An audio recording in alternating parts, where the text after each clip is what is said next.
there's a big challenge in it because I think there is no single formula. As you could tell from the last few speakers, it's always a very, very different story. And I think every moment in the history of business, every moment in the history of technology happens only once. The next Mark Zuckerberg will not be building a social networking site. The next Larry Page will not be building a search engine. The next Bill Gates will not be building an operating system company. If you're copying these people, in some sense, you're not learning from them. And this is why I think there is no science to business. Science starts with the number 2. It starts with things that are repeatable and experimentally verifiable in one way or another. Whereas I think every great company is one of a kind. And the question is, how do you get from 0 to 1? And so the starting point for my book, 0 to 1, is this sort of anti-formulaic approach. It's to take this question of singularity and uniqueness as the central question. And I try to get at it through a variety of sort of contrarian questions. What great business is nobody building? Tell me something that's true that nobody agrees with you on. These are often quite hard questions to answer because we think it's hard to come up with some new truth, or it often requires courage because you often have to go against conventional wisdom in one way or another. I want to maybe share 2 or 3 of these contrarian truths that I believe that people generally don't understand. But my book 0 to 1 is a whole set of these things that I believe to be true that most people do not agree with me on. First big truth that comes right out of this idea of unique businesses. I think that if you're a founder or entrepreneur, what you want to aim for is monopoly. You want to aim to build a company that is one of a kind and that it's so far differentiated from the competition that it's not even competing. And I think this is the conventional wisdom is always that capitalism and competition are somehow synonyms. I believe they're antonyms. A capitalist is someone who's in the business of accumulating capital. A world of perfect competition is a world where all the profits are competed away. If you want to compete like crazy, then you should just open a restaurant in Chicago. And I think the great companies like Google, is sort of the paradigm example I use, has had no serious competition in search since 2002, when it definitively distanced itself from Yahoo and Microsoft. And as a result, it's been generating enormous cash flows for the last 12 years. I sort of get at this, I think there are sort of 2 different reasons this monopoly and competition idea is not understood. One is somewhat intellectual, because the people who have monopolies don't talk about it. They pretend not to have monopolies for reasons that I will leave to your imagination.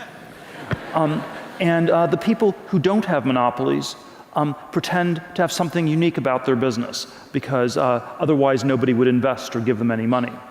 And so, and the way you do this is, if you have a monopoly like Google, you will pretend that you are in a much, much larger market. So you will never, as Google, talk about the search business and say, we have a 66% share of the search market, and we're much more dominant than Microsoft ever was with the operating system market in the 1990s. You will instead say that we are a technology company, and technology is this vast space where we're competing with Apple on iPhones, and we're competing with Facebook on social, and we're going to build a self-driving cars, and we're competing with all the car companies in Detroit, and there's just competition everywhere. And so it sort of gets obscured by making the market appear to be bigger than it really is. And then conversely, if you were to listen to my talk today and run out of here and decide you had to start a restaurant immediately, and you talk to various investors, and they'd say, well, I don't want to invest in a restaurant because I know they all go out of business, I will lose all my money. You will tell them some idiosyncratic story where this is a one-of-a-kind restaurant. It's completely unique and very different from all the others. It is the only British, Nepalese fusion cuisine within downtown Chicago. And so there's sort of this fictional story that gets told the other way.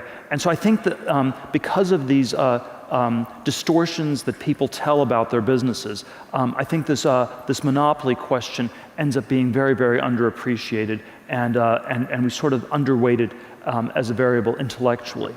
But I think there's also sort of a second reason that this is not understood that well. I sort of, the opening line of Anna Karenina is that all happy families are alike, all unhappy families are unhappy in their own special way. And I think the opposite is true of business. I think all happy companies are different because they figured out some way to radically differentiate themselves and escape from competition.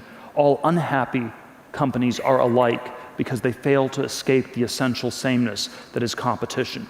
The chapter in my book entitled All Happy Companies Are Different got excerpted by the Wall Street Journal, and they retitled it a little bit more provocatively with the title, Competition is for Losers. And the reason this is such a provocative title is because we always think that the losers are the people who can't compete effectively enough. The losers are the people who are slow on the swim team in high school. The losers are the people whose grades or test scores aren't quite good enough to get into the right universities or something like that. And so the idea that somehow competition itself is something that we are perversely attracted to is very counterintuitive. And yet I want to suggest that there is always this incredible pull that competition has on us. The autobiographical anecdote in my book, when I was a teenager in my 20s, and the advice I'd give my younger self, was incredibly driven by these sort of competitive dynamics. My 8th grade junior high school yearbook, one of my friends said, "I know you're going to make it into Stanford in 4 years," and sure enough, I got into Stanford 4 years later, then went to Stanford Law School, and then ended up at a big law firm on Wall Street. It was one of those places where from the outside everybody was trying to get in, on the inside everybody was trying to get out. When I left after 7 months and 3 days, one of the people down the hall from me told me it was reassuring to see me leave. He had no idea it was possible to escape from Alcatraz. And of course, all you had to do was go out the front door. But it was psychologically hard for people to do this because their identity was so wrapped up in the competitions they had won, the people they had beaten along the way, that they could not even imagine doing anything different. And so I think this is why I think competition is always this very two-edged thing.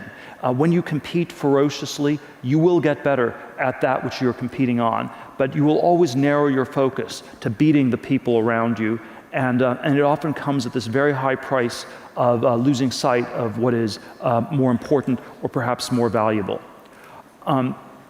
And so I think there's this very strange phenomenon in Silicon Valley where a lot of the most talented startups, a lot of the great startups seem to be run by people who are suffering from a mild form of Asperger's. And I think we need to always turn this fact around and view this as an indictment of our whole society. Because what does it say about our society when anyone who does not suffer from Asperger's, who is socially well adapted, will be talked out of all of their original creative ideas before they're even fully formed, who will sense this is a little bit too weird, that's a little bit strange, that sounds a little bit crazy, people are looking at me in a weird way. And I think this is something that we must all realize is sort of a deeply endemic problem. They've done these studies at Harvard Business School, which I think you can often think of the business school student as a profile in anti-Asperger's. They're sort of very extroverted, often have no real convictions, and you have sort of a hothouse environment in which you put all these people for 2 years. And at the end of the 2-year process, they've all sort of talked to each other and they've concluded they should all try to catch the last wave. And it's invariably a pretty bad idea. In 1989, they all wanted to work for Michael Milken, just a year or two before he went to jail. They were never interested in tech or Silicon Valley except for 99, 2000 when they timed the dot-com bubble implosion perfectly. And then sort of 2005 to 07, it was all housing and private equity and things like that. And it's easy in some ways to make fun of people in business school or people who are sort of conventionally tracked. But I think we should recognize that we're all very prone to this.